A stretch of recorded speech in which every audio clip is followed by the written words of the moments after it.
Bonjour, merci d'être sur RTI 1, il est 13 h, bienvenue dans votre journal. Le Premier ministre Ahmed Bakayoko était hier jeudi à Bonoa dans le sud de Comoé. Le chef du gouvernement a échangé avec la royauté avant de rencontrer les élus, les leaders communautaires et la jeunesse de la ville. Au centre des échanges, la paix et le vivre ensemble en vue de la préservation d'un climat social apaisé. Après Toumoudi, c'est au tour de Didier Vie et Thiébissou de bénéficier d'un renforcement de leur voirie urbaine. Au total, 10 km de bitume sont à réaliser dans chacune de ces deux communes. Amédée Kofi-Kwaku, le ministre de l'Équipement et de l'Entretien routier, a procédé cette semaine au lancement de ces travaux. Le Premier ministre japonais Shinzo Abe, 65 ans, a évoqué ses problèmes de santé pour expliquer ce vendredi sa décision de démissionner. Sa colite ulcéreuse, dont il souffre depuis l'adolescence, risque de s'aggraver. Après 7 ans et 8 mois à la tête du pays, il venait de battre un record de longévité pour un Premier ministre japonais. Tout d'abord, en bref et en images, le Premier ministre, ministre de la Défense, Ahmed Bakayoko, est arrivé ce matin à Gagnoa pour une visite de travail. Vous le voyez sur ces images. Il a été accueilli à son arrivée par l'ensemble des cadres et des populations du GO. Les populations de Gagnoa lui ont réservé un accueil chaleureux. Le Premier ministre s'entretiendra avec toutes les couches sociales de la région. Et bien sûr, nos équipes sont mobilisées, elles sont sur place pour que vous viviez cet événement comme si vous y étiez. Avant l'étape de Gagnoa, Ahmed Bakayoko était hier à Bonoa, dans le sud de Comoé, à une 60aine de kilomètres d'Abidjan. Après les manifestations qui ont eu lieu la semaine dernière dans cette ville, le Premier ministre est allé délivrer aux populations un message de paix et d'exhortation au vivre ensemble en vue de préserver le climat social apaisé. Les précisions d'Herman Guivet. Pour sa première sortie officielle, Ahmed Bakayoko, le Premier ministre, choisit Bonoa. Un choix loin d'être fortuit, car il y a quelques jours, des violences et autres manifestations publiques avaient perturbé la sérénité de la ville. Passé la tempête, le calme est revenu, l'heure est à l'apaisement, mais surtout à la sensibilisation à la non-violence. Le chef du gouvernement, Ahmed Bakayoko, a décidé d'aller à la rencontre des populations de Bonoa pour leur porter un message de paix. Et c'est l'enceinte de la mairie de la ville qui a servi de cadre à cette rencontre. La ville de Bonoa, en vous acclamant, Monsieur le Premier ministre, exprime à la fois les sentiments que votre personne lui inspire et les vœux que nous formons tous pour la grandeur et la prospérité de notre pays. Les opérateurs économiques sinistrés me chargent de solliciter auprès de votre Excellence un plan d'aide spécial afin de reprendre leurs activités. De même, nous sollicitons également un soutien pour les blessés. Plus jamais ça à Bonoa. La cohésion sociale, un vœu cher à la chefferie traditionnelle de Bonoa. Ces tristes événements qui ont jeté l'émoi dans notre paisible cité sont désormais derrière nous. Et la chefferie y travaille au quotidien. Au chef du gouvernement, Ahmed Bakayoko, de prendre la parole. Message à l'endroit des populations et des jeunes en particulier. Chers jeunes, sachez-le, quand nous, les acteurs politiques, quand les hommes politiques, on fait nos arrangements, on fait nos accords politiques, on ne vous appelle pas. Quand c'est bon entre nous, en haut là-bas, on ne vous appelle pas. Mais quand on a quelques accords, c'est là qu'on vous appelle pour que vous puissiez porter par des batailles de rue ces accords. Vous devez dire non à la violence. Vous devez dire non à la manipulation des jeunes. Et je vous demande de garder ça à l'esprit constamment. Je veux que vous soyez solidaires. Nous sommes tous les mêmes enfants de Bonoa. Je veux pouvoir compter sur vous les jeunes. Et vous devez tout faire pour que les nouvelles qui viennent de Bonoa soient des nouvelles de paix, des nouvelles de cohésion, des nouvelles de vivre ensemble. Ainsi, vous aurez mérité le nom et la fierté de votre région. Le Premier ministre Ahmed Bakayoko a marqué son engagement à soutenir l'autonomisation des jeunes de Bonoa par le financement de leurs projets. Après cette cérémonie, nos reporters ont rassemblé quelques réactions pour vous. Ils nous les proposent maintenant. Que le Premier ministre de la Côte d'Ivoire se déplace à Bonoa pour s'adresser aux jeunes par rapport à cette situation récente témoigne de l'intérêt que l'État accorde à cette jeunesse-là, l'intérêt que l'État accorde à Bonoa et aux populations de Bonoa. Et les conseils qui ont été prodigés, nous osons espérer que les jeunes auront retenu cela. Et en résumé, qu'ils sachent qu'on ne peut construire l'avenir que dans la paix. C'est un message de responsabilité que le Premier ministre a lancé à l'ensemble de la population, singulièrement aux jeunes, en les invitant à être les gardiens de la paix. Cette paix qui est nécessaire au développement, un développement qui est fortement amorcé ici à Bonoa, avec une zone industrielle et de potentialités très importantes au niveau économique et social. Donc toutes les communautés, en particulier les jeunes, sont les plus grands bénéficiaires de cette action publique et aussi de l'engagement des opérateurs privés qui font de cette ville et sa région, j'allais dire, une zone de plein essor économique. Nous avons tous besoin de paix.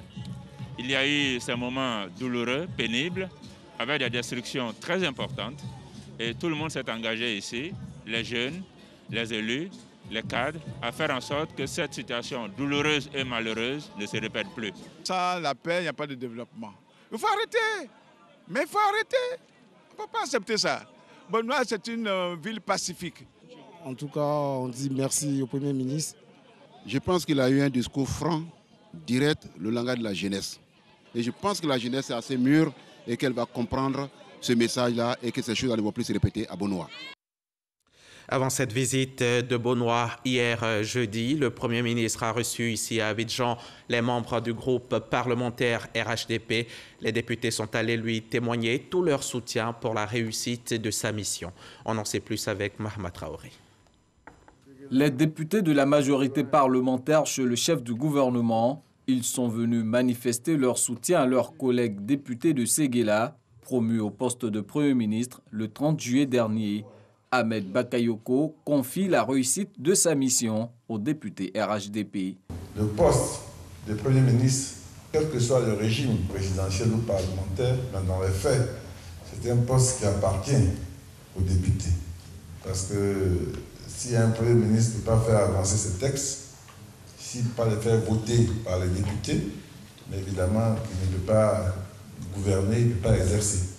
J'ai besoin de vous non seulement pour nous aider à conduire la politique du président Ouattara. J'ai besoin de vous pour réussir à bien capter les vrais besoins des populations. À l'issue de la rencontre, les députés RHDP rassurent le nouveau Premier ministre de leur engagement. Vu qu'il vient à peine d'être nommé comme Premier ministre de notre République, il était de bonne loi que nous, députés de la majorité présidentielle, nous venons nous témoigner toute notre gratitude, tout notre soutien et l'accompagner dans sa mission. Les députés de la majorité présidentielle seront à ses côtés pour que cette mission qui lui a été confiée puisse se réaliser pour le bonheur des Ivoiriens et nous repartons réconfortés du message fort qu'il nous a donné. Merci au Premier ministre de nous avoir mis en confiance. À notre tour, nous le garantissons, nous le rassurons de ce qu'il peut compter sur nous. Le RHDP compte 150 députés sur les 252 que compte l'Assemblée nationale. Reportage signé Mahama Traoré. Les actionnaires de la Banque africaine de développement ont réélu à l'unanimité Akinwumi Adesina, qui remplit donc pour un second mandat de 5 ans. L'Afrique, frappée de plein fouet par la crise économique consécutive à la pandémie de Covid-19, a donc choisi de ne pas mettre en péril son principal outil de développement. L'enseigne Bakayoko. Akinwumi Adesina, unique candidat en lice, rempile pour un deuxième mandat de 5 ans à la tête de la Banque africaine de développement. À l'issue du vote formel par bulletin secret en mode électronique, le Nigérian a été élu à l'unanimité des gouverneurs. Il a obtenu 100% de vote des membres régionaux et non régionaux de la banque. Arrivé en 2015 et crédité d'une augmentation de capital record en 2019 de 93 à 208 milliards de dollars, Le président de la BAD a vu son bilan secoué par un rapport particulièrement documenté de cadres internes agissant sous le régime protégé des lanceurs d'alerte. Des lanceurs d'alerte qui l'accusaient de favoritisme dans les nominations aux positions stratégiques. Mais le panel de revue dirigé par Mary Robinson, désigné le 1er juillet pour examiner le travail du comité d'éthique de la banque quant aux allégations de ces lanceurs d'alerte, a conclu à des accusations infondées. Même si la pandémie mondiale de la COVID-19 a déréglé tout le système économique, le président Hakainde Adesina, qui retrouve toute sa légitimité, entend maintenir le cap via ses 5 grandes priorités, à savoir éclairer l'Afrique et l'électrifier, nourrir l'Afrique et l'industrialiser, intégrer l'Afrique à la dynamique mondiale et surtout améliorer la qualité de vie de ses populations. Améliorer la qualité de vie des populations, notamment par la construction de routes. Didiévi et Thiébissou, au centre du pays, bénéficieront bientôt de 10 km de bitume chacune. Amédée Kofi-Kouakou vient d'ailleurs de lancer les travaux. Des travaux qui, selon le ministre de l'Équipement et de l'Entretien routier, se dérouleront en 2 phases. Léon Broukwame nous en donne les détails. Didiévi, ville aux multiples symboles, notamment berceau du père fondateur de la nation selon ses habitants. Cependant, il a fallu le président Alassane Ouattara pour désenclaver cette localité par la route Thiébissou-Didiévi. Sinon, aucune couche de bitume dans cette commune. Quand il y a la saison sèche, il y a beaucoup de poussière. Les gens sont enrhumés, les habitants passent se salir. En tout cas, il y a la poussière. C'est seulement quand il pleut à Didiévi, seulement on n'arrive pas à marcher à Didiévi ici, parce que partout c'est la boue. Ce tableau de la voirie de Didiévi, aussi celui de la commune voisine de Thiébissou. Ces coups de perle des émissaires du gouvernement, donc pour améliorer l'état des routes. En première phase, 3 km de bitume pour Didiévi et environ 3,5 autres kilomètres pour Thiébissou.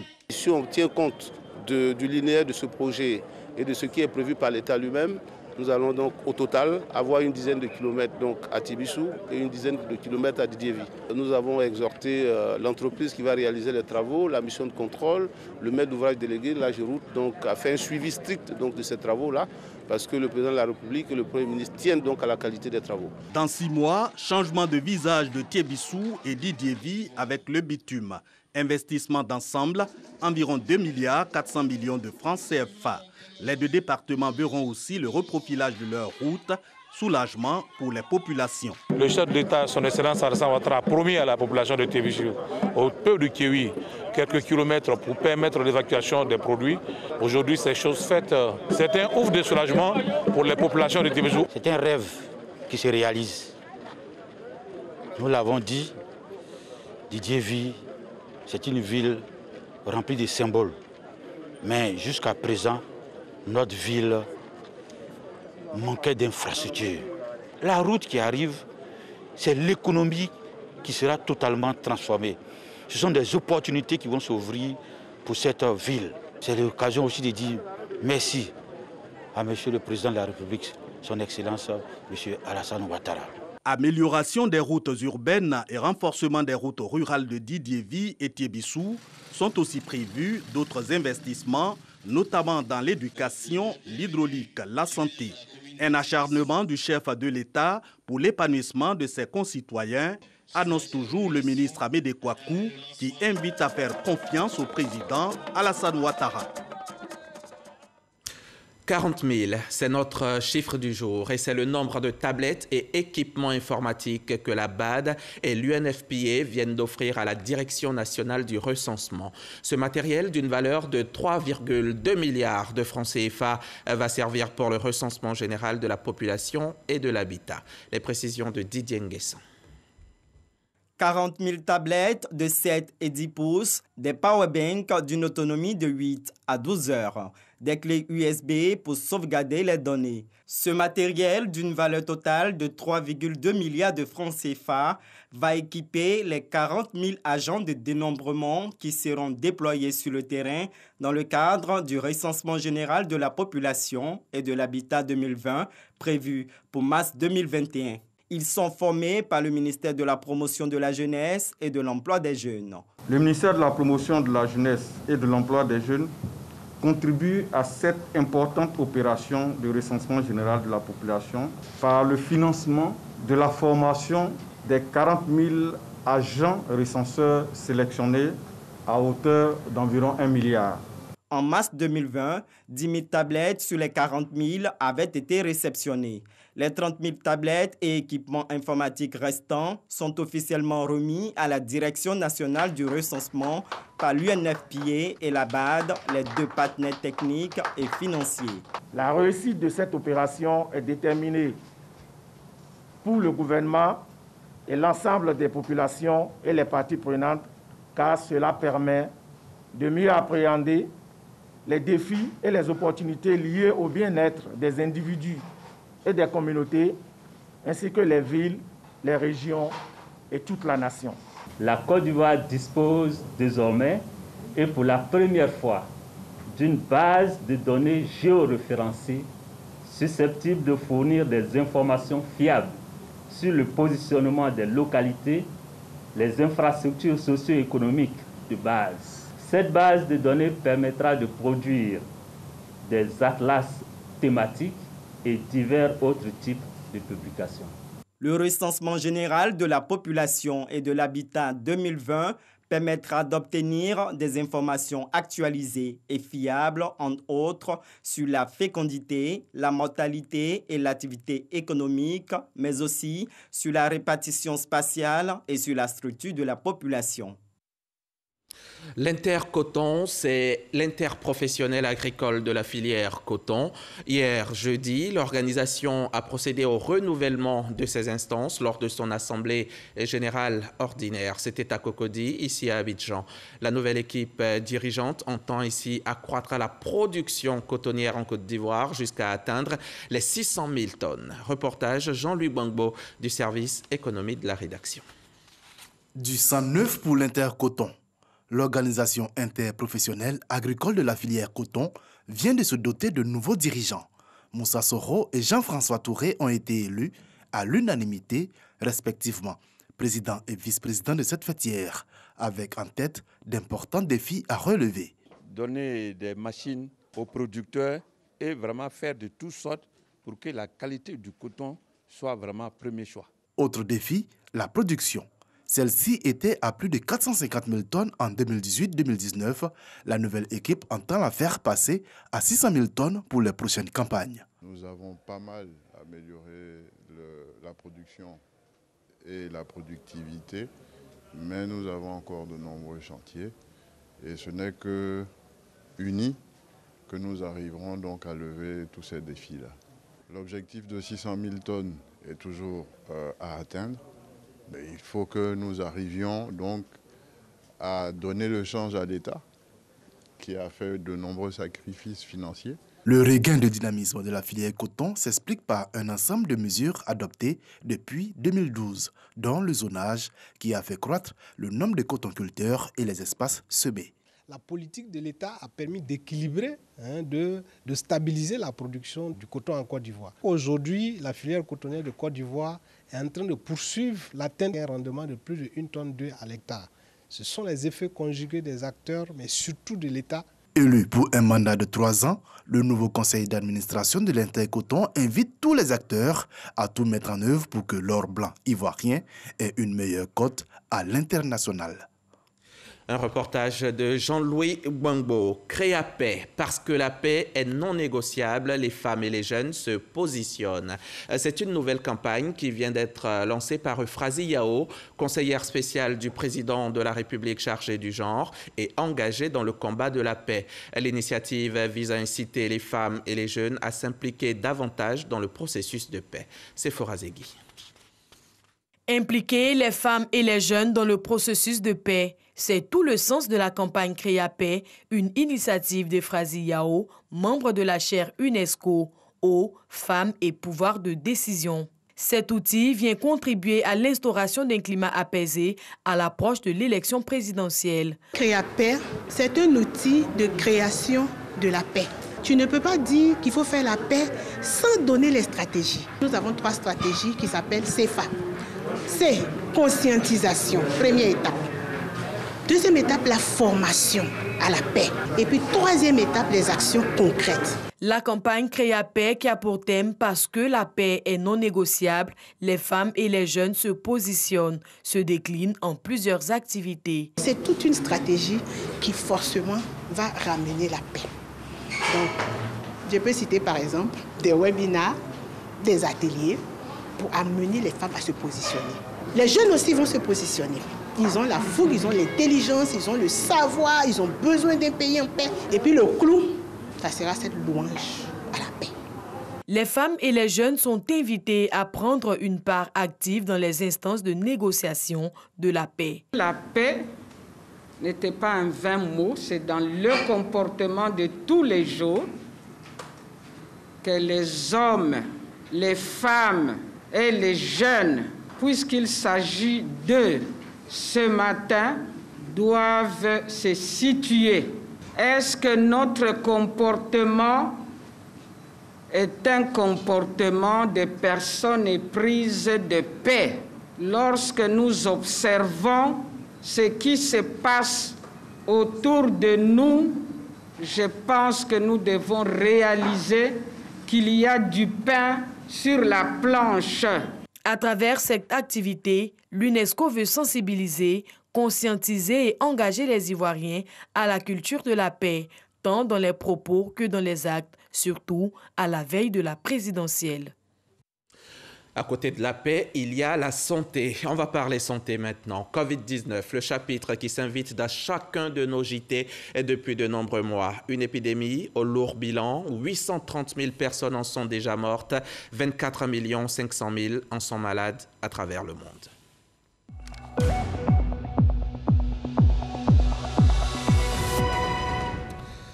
En Côte d'Ivoire, le nombre total de malades s'élève à 17 702 pour 115 morts. Rien que ces dernières 24 heures, le pays a enregistré 99 nouveaux cas de contamination et un décès supplémentaire. Des chiffres qui inquiètent. Il faut donc ne pas baisser la garde, continuer d'appliquer les gestes barrières, lavons-nous les mains régulièrement à l'eau et au savon et portons nos masques de protection. Les centres de santé continuent de se rapprocher des populations en Côte d'Ivoire. Dans la commune de Gbeleban, le village de Gbanhala bénéficie de son centre avec logement du personnel soignant. C'est un don de la fondation Petrosi qui a remis les clés cette semaine à Madame le maire Sita Ouattara Keïta. Le témoignage de Mamadou Kwasi.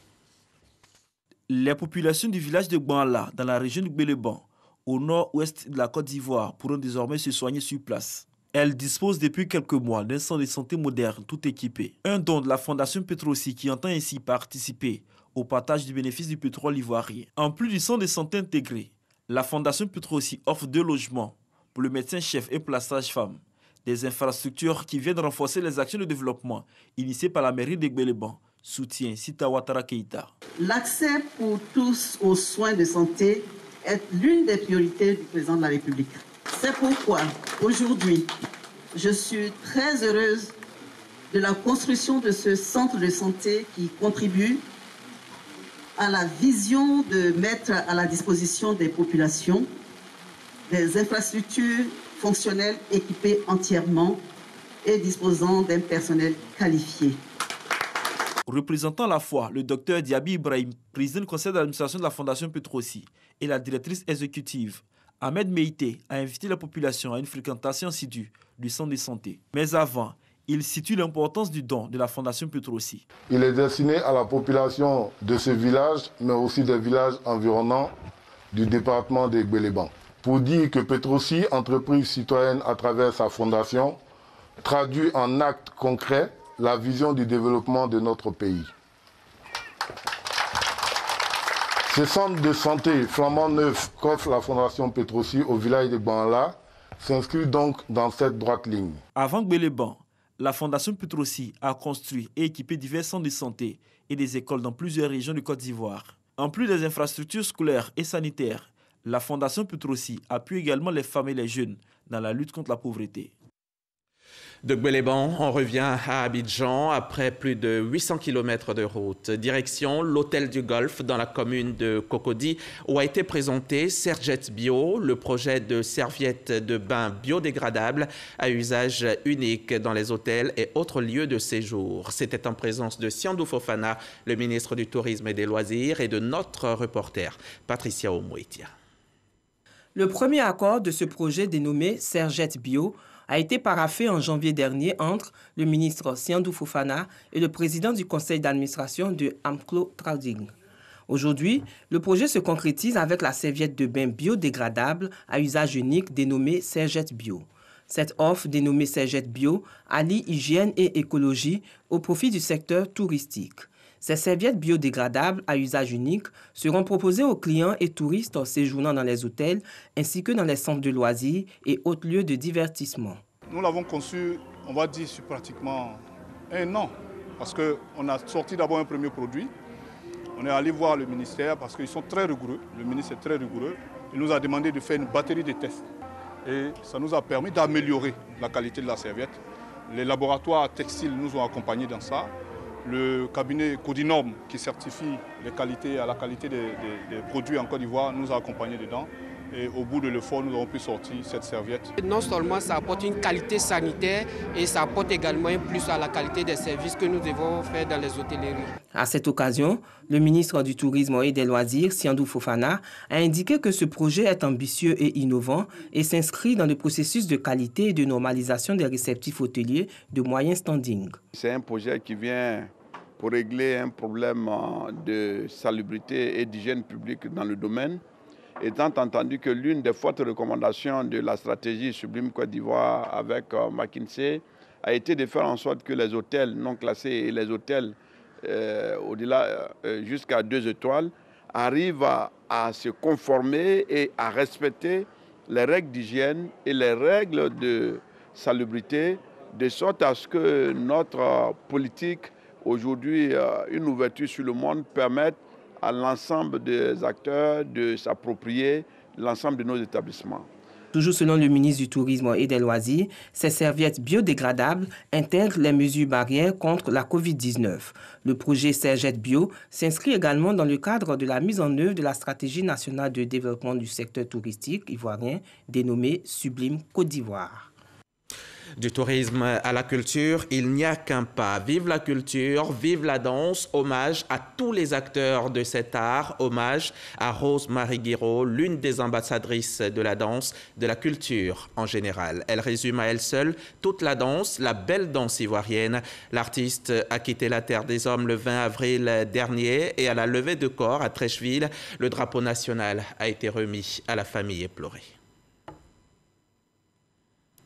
Ivosep, Trècheville. L'hymne national en l'honneur d'une dame de culture, Marie-Rose Guiraud. Le drapeau tricolore présenté, puis remis à Emmet, son époux, par le ministre d'État Patrick Hachi, représentant le président de la République, Alassane Ouattara. C'est l'hommage de la nation. À la salle Félix Houphouët-Boigny, c'est bientôt l'ultime au revoir. La dimension humaine de l'artiste est relevée par le célébrant. La famille, quant à elle, remercie autorités et acteurs culturels pour les différentes célébrations. Un sentiment de reconnaissance partagé par tous. Marie-Rose Guiraud aura marqué de son empreinte l'art de la scène en Côte d'Ivoire. Quand je suis rentré à l'Institut national des arts en 1974, elle a été mon professeur de danse. Et avec elle, j'ai redécouvert les pas. On n'avait pas les pas de terroir et c'est celle qui nous a appris ces pas-là, principalement à moi. Ce que je garde d'elle, c'est une battante. Monsieur Ahmed Bakayoko, le Premier ministre, son Excellence, et Monsieur Patrick Hachi, tout le monde du gouvernement ont été attentifs aux obsèques de Marie-Rose Guiraud, pour ce qu'elle a été pour la Côte d'Ivoire, pour l'ambassadrice qu'elle a été. L'État ne l'a pas oublié et je ne peux pas vous dire combien énumérer ce qu'ils ont fait, mais je dis grand merci au chef de l'État. Et Marie-Rose Guiraud, artiste, chorégraphe, a beaucoup apporté à la culture. Et moi-même, je suis un acteur culturel. Et je peux dire que Marie-Rose Guiraud, c'est mon aîné. Je suis vraiment triste pour le peuple ivoirien. Je suis triste pour la culture ivoirienne. Nous savons tous ce qu'elle a apporté à la Côte d'Ivoire aussi bien au niveau national qu'au niveau international.